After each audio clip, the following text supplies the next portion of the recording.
Howdy, and welcome once again to Weathering 101. Today what we're going to do, or tonight what we're going to do, yeah, it's the wee hours of the morning. As y'all know, I normally work at night.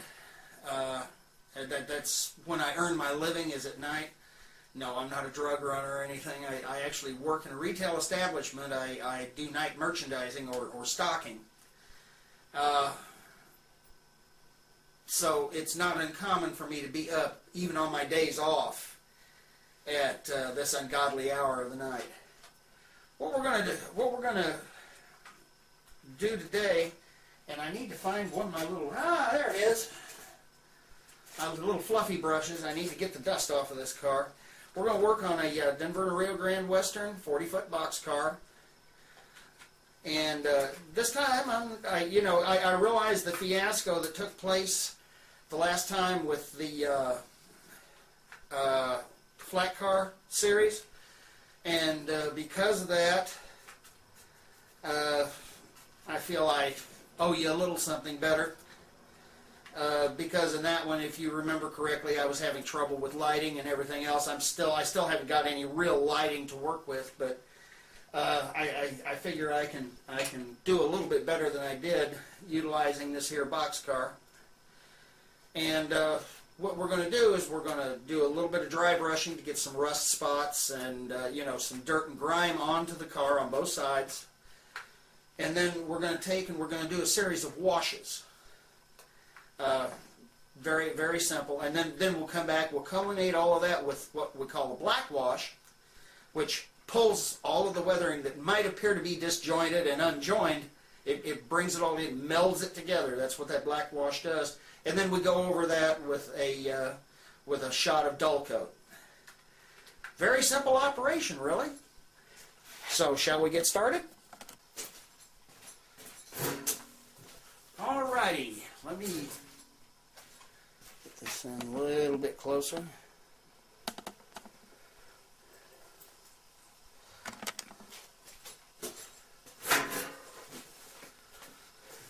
Alrighty, here's what we're going to use. I've got some flat tan, some wood, rust, some flat brown, and we may not use all of these colors. I got some flat gray and I got some flat black, of course. Like I said, we may not use all these colors, and the reason we won't is it just simply isn't necessary. I'm going to start. I got to get my old underwear here. Yes, we use old underwear around here when it's no longer usable for its normal purpose. We use it for wiping paint. You know, old things can certainly come in very handy in that regard. I'm going to start with some rust. And I'm going to get, about a number 3 or 4, I guess this is a number 7 size brush. And we're going to start, like I said, we're going to do a little bit of dry brushing, and I'm going to start on the trucks as I normally do.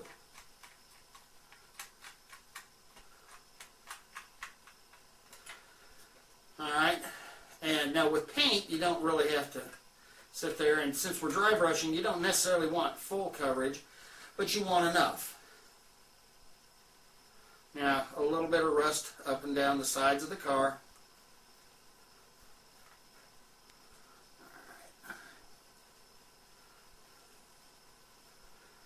I definitely love these. I gotta admit, Testors has some decent stuff here. Get some. See, I'm doing this just backwards from the way I normally do it, so if I have to pause a little bit, that's the reason why.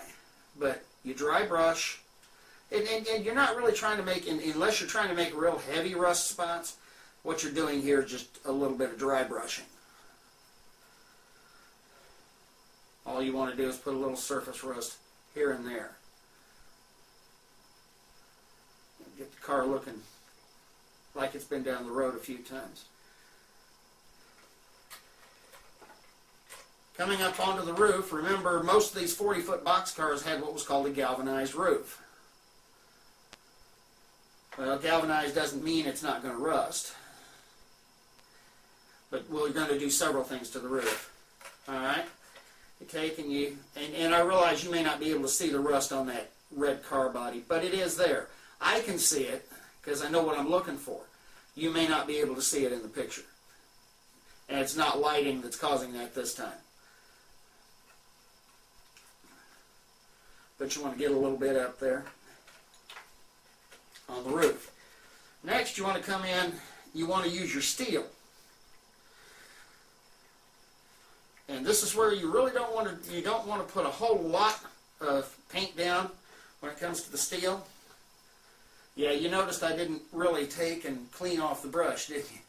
Maybe that's why my paints weather so well.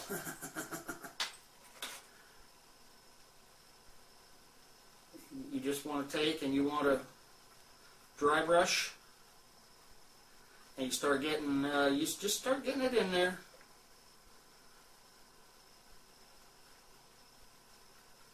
Don't worry about that wooden walkway up there.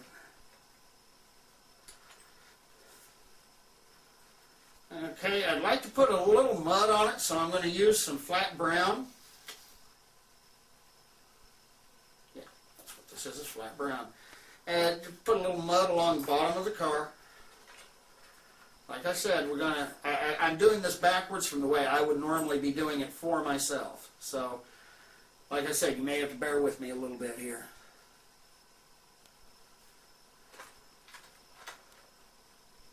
Get some on the trucks.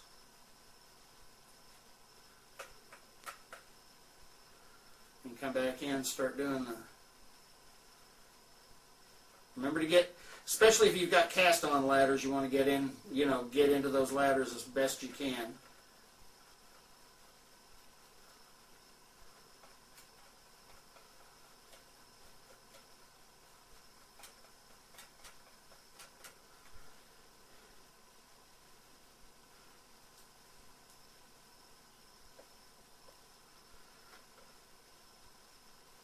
Remember that the mud and stuff is going to mostly be toward the bottom of the car. Mud doesn't fall from the sky.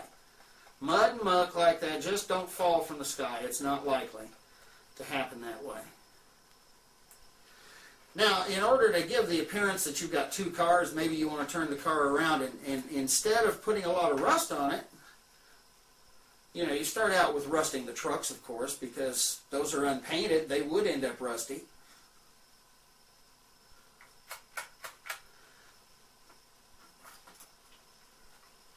A little bit of rust on the roof.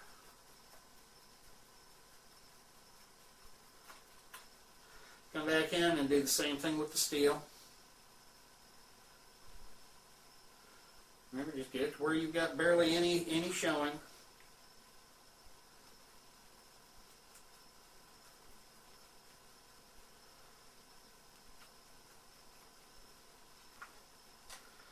Come back in with your flat brown and start putting a little mud along the bottom of the car.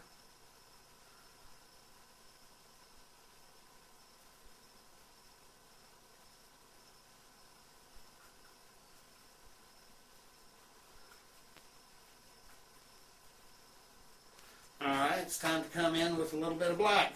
Now, here's where we get a little tricky. Can't believe I left my thinner up there. Here's where things are going to get a little tricky. Oh, I hate this.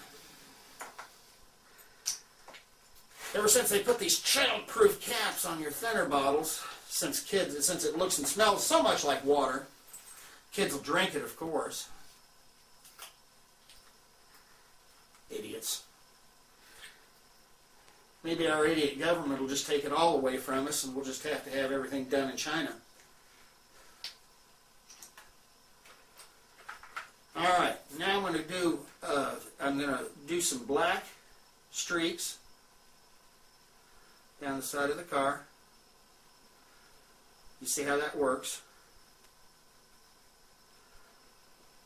You may want to stir up your thinner because you might have some nice cool stuff in there. Ah, yeah, some interesting stuff in there. Alrighty, a little bit of brown. Dip in the thinner.